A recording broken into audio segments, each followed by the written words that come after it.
Hello friends, egg masala ಯಾವ ರೀತಿ ಮಾಡ್ಬೋದು ಅಂತ ಇಲ್ಲಿ ನಿಮಗೆ ತೋರಿಸಿದ್ದೇನೆ. ಇಲ್ಲಿ 1 ಚಮಚ ಕಾಳುಮೆಣಸನ್ನು ಹಾಕ್ಕೊಂಡು ಅದನ್ನು ಒಂದು ಸ್ವಲ್ಪ ತರಿತರಿಯಾಗಿ ರುಬ್ಕೊಂಡಿದ್ದೇನೆ. ಈಗ ಇದಕ್ಕೆ 1 ಗೆಡ್ಡೆ ಬೆಳ್ಳುಳ್ಳಿ, ಅರ್ಧ ಚಮಚದಷ್ಟು ಜೀರಿಗೆ, ಒಂದು 4 ರಿಂದ 5 ಹಸಿಮೆಣಸಿನ್ಕಾಯನ್ನು ಹಾಕ್ಕೋಬೇಕು. 2 ಟೇಬಲ್ ಸ್ಪೂನಷ್ಟು ನೀರು ಹಾಕ್ಕೊಂಡು ಇದನ್ನೊಂದು ಸ್ವಲ್ಪ ತರಿತರಿಯಾಗಿ ರುಬ್ಕೊಳ್ಳೋಣ. ಈಗ ಇಲ್ಲೊಂದು ಬಾಣಲೆಯನ್ನು ತಗೊಂಡು ಬಾಣಲೆಗೆ ಸ್ವಲ್ಪ 2 ಚಮಚದಷ್ಟು ಎಣ್ಣೆಯನ್ನು ಹಾಕ್ಕೊಂಡಿದ್ದೇನೆ. ಎಣ್ಣೆ ಬಿಸಿ ಆದಮೇಲೆ ಒಂದು ಈರುಳ್ಳಿಯನ್ನು ಹಾಕ್ಕೊಂಡು ಈರುಳ್ಳಿ ತನ್ನ ಬಣ್ಣ ಚೇಂಜ್ ಆಗುವವರೆಗೆ ಫ್ರೈ ಮಾಡ್ಕೋಬೇಕು.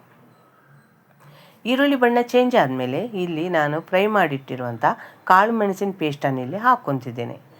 ಅದರ ಹಸಿ ವಾಸನೆ ಹೋಗುವವರೆಗೆ ಎಣ್ಣೆಯಲ್ಲಿ ಫ್ರೈ ಮಾಡ್ಕೋಬೇಕು. ಈಗ ಇದಕ್ಕೆ ಒಂದು 4 ಟೊಮೆಟೊ ಹಣ್ಣನ್ನು ತೊಗೊಂಡಿದ್ದೇನೆ. ಅದನ್ನು ಅದಕ್ಕೆ ಪ್ಯೂರಿ ಮಾಡಿಕೊಂಡು ಹಾಕ್ಕೊತಿದ್ದೇನೆ. ಈ ಟೊಮೆಟೊ ಹಣ್ಣನ್ನು ಹಾಕ್ಕೊಂಡ್ಮೇಲೆ ಅದರಲ್ಲಿ ನೀರಿನ ಅಂಶ ಕಡಿಮೆ ಆಗೋವರೆಗೆ ಬಾಡಿಸ್ಕೋಬೇಕು. ಜೊತೆಗೆ ಒಂದು ಸ್ವಲ್ಪ ಉಪ್ಪನ್ನು ಹಾಕ್ಕೊಂಡು ಚೆನ್ನಾಗಿ ಬಾಡಿಸ್ಕೊತಿದ್ದೇನೆ. ಈಗ ಜೊತೆಗೇ ಅರಿಶಿಣವನ್ನು ಕೂಡ ಇಲ್ಲಿ ಸೇರಿಸ್ಕೊಳ್ಳೋಣ.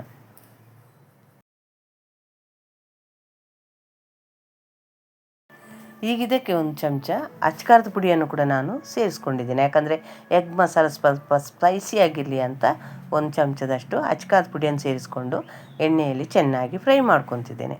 ಈಗ ಒಂದು 1/4 ಕಪ್ಪಷ್ಟು ನೀರನ್ನು ಹಾಕ್ಕೊಂಡು ಒಂದು ಸಲ ಚೆನ್ನಾಗಿ ಎಲ್ಲವನ್ನು ಬಾಡಿಸ್ಕೊಳ್ಳೋಣ. ಈಗ ಇದಕ್ಕೊಂದು ಅರ್ಧ ಡಜನ್ ತತ್ತಿಯನ್ನು ಈಗ ನಾನು ಬೇಯಿಸಿರುವ ತತ್ತಿಯನ್ನು ಸೇರಿಸ್ಕೊತಿದ್ದೇನೆ ಫ್ರೆಂಡ್ಸ್. ಈಗ ಇದು ಮಸಾಲೆ ಜೊತೆ ಒಂದು ಸಲ ಚೆನ್ನಾಗಿ ಮಿಕ್ಸ್ ಆದರೆ ಸಾಕು, ಭಾಳ ಹೊತ್ತೇನು ಬೇಯಿಸೋದು ಬೇಡ. ಈಗ ನಮಗೆ ಬೇಕಾದಂಥ ಎಗ್ ಮಸಾಲ ರೆಡಿಯಾಗಿದೆ ಫ್ರೆಂಡ್ಸ್.